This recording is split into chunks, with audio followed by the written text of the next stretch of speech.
ڈڈر نہ ہو جائے، وچنت نہ ہو جائے، وہ میری مغفرت کی امید بھی رکھے، میری رحمت سے آس بھی لگائے رکھے، لیکن یہ کہ میرے عذاب سے ڈرتا بھی رہے۔ بین الخوف والرجاء، یہ کیفیت رہنی چاہیے۔ وَنَبِّئْهُمْ عَنْ ضَيْفِ ابراہیم، اور ذرا ان کو بتا دیجیے حالات ابراہیم کے جو مہمان آئے تھے ان کے بارے میں، وہ جو پہلے ہم پڑھ چکے ہیں سورہ ہود میں۔ اذ دخلوا علیہ فقالوا سلاما، جب وہ داخل ہوئے حضرت ابراہیم کے ہاں، مکان پہ آئے، انہوں نے کہا سلام۔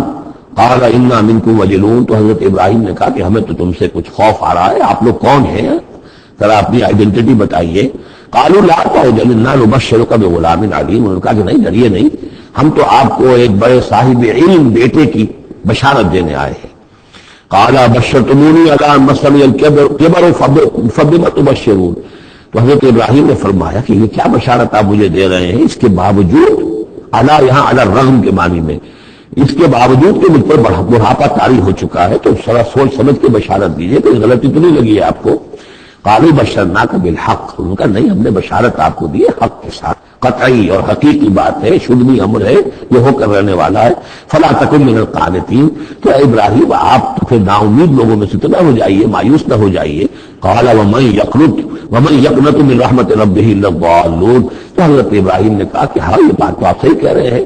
اللہ تعالیٰ کی رحمت سے مایوس تو صرف وہی ہو سکتے ہیں جو گمراہ ہو۔ یہ اللہ کی قدرت، اللہ کی رحمت، عین بڑھاپے میں اللہ مجھے اولاد دے دے، 87 برس کی عمر میں بیٹا دے دے، جیسے اس نے حضرت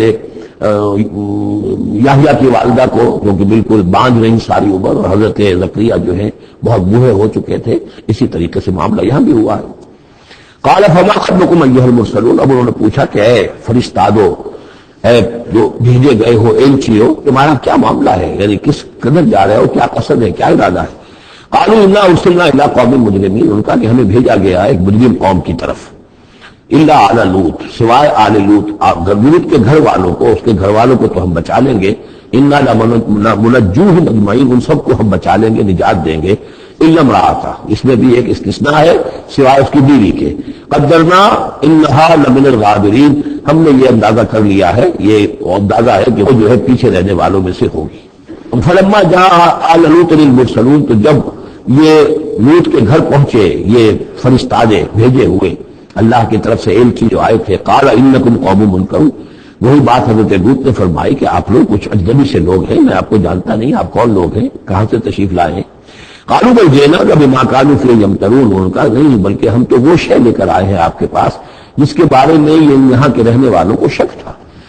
آپ جب کہتے تھے کہ اگر تم بعد نہیں آؤ گے، ان خبیث فعل کو نہیں ترک کرو گے، شرک سے بعد نہیں آؤ گے، تو تم پر اللہ کا عذاب آئے گا، یہ اس میں شک کرتے تھے، مذاق اڑاتے تھے، اب وہ شے ہم لے کر آئے۔ وَأَتَيْنَاكَ بِالْحَقِّ وَإِنَّا لَصَادِقُونَ، اب ہم اللہ تعالیٰ کے آخری فیصلے کے ساتھ، قطعی اور شدنی فیصلے کے ساتھ آئے ہیں، اور ہم سچے ہیں، جو بات ہم کہہ رہے ہیں وہ درست ہے۔ فَأَسْرِ بِأَهْلِكَ بِقِطْعٍ مِّنَ اللَّيْلِ، تو آپ اپنے گھر والوں کو لے کر نکل جائیے رات کے ایک حصے میں، کہ ابھی رات باقی ہو، صبح ہونے سے پہلے پہلے نکل جائیے، وَاتَّبِعْ أَدْبَارَهُمْ، اور آپ بھی ان کے پیچھے پیچھے جائیے، وَلَا يَلْتَفِتْ مِنكُمْ أَحَدٌ، اور کوئی آپ میں سے پیچھے مڑ کر اب دیکھے نہیں، یعنی کوئی دوستی، کوئی یاد آ رہی ہو، کوئی تعلقات اب جو ہے وہ ستا رہے ہوں دل کو۔ وَامْضُوا حَيْثَ تُؤْمَرُونَ، اب چلے جائیے وہاں جہاں آپ کو حکم ہوا ہے۔ وَقَضَيْنَا إِلَيْهِ، اور یہ بات ہم نے اس کو بتا دی، یہ فیصلہ ہم نے یہ کر دیا اسے، ذالک الامر، یہ فیصلہ،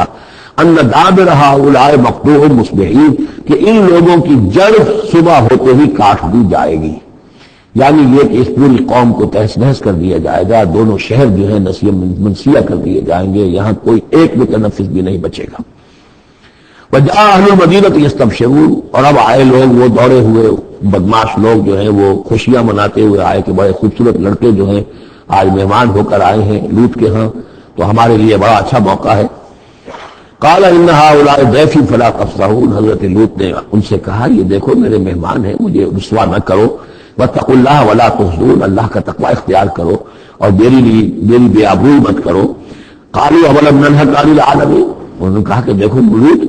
ہم نے تمہیں تمام جہانوں والوں سے روکا ہوا نہیں ہے کہ تم ٹھیکہ مت لو کسی کا، ہم جس کے ساتھ یہ کریں تم کون تو بیچ میں آنے والے، تم کو ٹھیکیدار بن گئے پوری دنیا کے۔ اولم ننهک، کیا ہم نے منع کیا تمہیں، نہیں کیا تمہیں کہ تمام جہان والوں کی حمایت میں نہ کھڑے ہو جایا کرو۔ قال هؤلاء بناتی ان کنتم فاعلین، ان کا ہی میری بیٹیاں حاضر ہیں، اگر تمہیں کچھ کرنا ہی ہے تو یہ کہ ظاہر اللہ تعالیٰ نے تمہارے لیے جو جوڑے بنائے ہیں تو وہ تو عورتیں ہیں، تو وہ ہے میں عرض کر چکا ہوں، اس سے مراد یہ بھی لی گئی ہے کہ میری قوم کی جو یہ بیٹیاں ہیں تمہارے گھروں میں پڑی ہیں جن کو تم نے چھوڑا ہوا ہے، اصل میں تو تمہارے لیے اللہ تعالیٰ نے وہ فطری راستہ بنایا تھا، یا یہ کہ انہوں نے اتمام حجت کے لیے، جس کو کہتے ہیں پنجابی میں برے کو گھر پہنچانا، یا آخری بات بھی کہی ہو کہ میں ایسا ہی اگر کوئی معاملہ ہے تو کوئی دو بڑے سردار جو ہیں انہیں کہا ہو کہ میں اپنی بیٹیوں کا نکاح تم سے کیے دیتا ہوں، تمہیں اگر کوئی اس طرح کی کوئی حاجت ہے لَعَمْرُكَ إِنَّهُمْ لَفِي سَكْرَتِهِمْ يَعْمَهُونَ، تو انہوں نے کہا یہ اللہ تعالیٰ کی طرف سے ہے، قسم ہے تیری جان کی، وہ لوگ تو اپنے اس نشے کی حالت میں بدمست تھے اور بالکل اندھے ہو گئے تھے، عین نون ہے والا ہے، یہ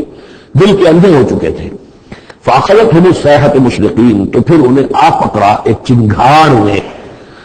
اجالا ہونے کے وقت۔ مشرق،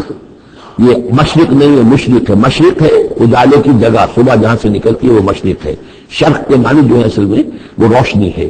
تو اسی سے یہ مشرقین، صبح ہونے کا وقت، سورج نکلتے وقت جب اجالے کا وقت ہوا تو ان کو ایک چنگھاڑ نے آ پکڑا۔ فجعلنا عالیہا سافلہا، تو ہم نے اس کے اوپر والے حصے کو نچلا بنا دیا، یعنی تلپٹ کر دیا، وہ گری پوری بستی جو ہے وہ اٹھا کر پٹک دی گئی کہ چھتیں نیچے اور اس کی جو بنیادیں تھیں وہ اوپر۔ وَأَمْطَرْنَا عَلَيْهِمْ حِجَارَةً مِّن سِجِّيلٍ، پھر ہم نے ان کو بارش برسائی، سجیل مٹی کے کنکروں کی بارش۔ إِنَّ فِي ذَلِكَ لَآيَاتٍ لِّلْمُتَوَسِّمِينَ، یقیناً اس میں نشانیاں ہیں ان لوگوں کے لیے جو حق کے متلاشی ہوتے ہیں۔ یہ جو اسم کا لفظ ہے الف سین میم، اور الف جو ہے اس میں در حقیقت اصل اس کا حروف اصلیہ میں سے نہیں ہے، سین میم ہے اصل، یہ ہوتے علامت، اسم کے معنی بھی علامت ہے، یہ میرا نام ہے، یہ آپ کا نام ہے، یہ علامت ہے کہ جس سے میرے نام سے آپ پہچانتے ہیں۔ تو جو علامتوں سے متوسم باب تفاعل بن جائے گا، جو علامتوں سے حقیقت کو پہچاننا چاہے، جو آیات آفاقیہ، آیات تاریخیہ، آیات انفسیہ، آیات قرآنیہ سے حقیقت کو جاننا چاہیں، ان فی ذلک لآیات للمتوسمین وَإِنَّهَا لَبِسَبِیلٍ مُقِیمٍ، اور وہ جو بستیاں تھیں وہ سیدھی راہ پر واقع ہوئی تھی، یعنی یہ سیدھا راستہ تھا جو یمن سے جاتا تھا فلسطین تک، میڈیٹرینین کے صحیح تک، اور یہ سیدھا راستہ تھا کیروان روٹ، مشرق و مغرب کے درمیان یہی لنک تھا، سویز کینال تھی نہیں، اور ابھی یہ راستہ جو تھا round the Cape of Good Hope, یہ تو کہیں جا کر 1498 میں واسکو ڈی گاما نے تلاش کیا ہے، تو یہ راستہ معلوم ہی نہیں تھا، سویز کینال تھی نہیں، تو ساری جو مشرق اور مغرب کی ٹریڈ ہوتی تھی وہ یہ تھی کہ ہندوستان اور چین اور یہ جاوا ملایا وغیرہ جو ہے یہ ہند چینی کے جتنے یہ سب سامان آتا تھا یمن کے ساحل پر، یورپ کے سارے ممالک کا سامان آ جاتا تھا شام کے ساحل پر، فلسطین کے ساحل پر، اب ان دو کے درمیان یہ قافلے چلتے تھے، یہ کیروانز تھے کہ جو جہاں سے لے کر سامان ادھر، ادھر کا سامان ادھر، یہ راستہ ہے امام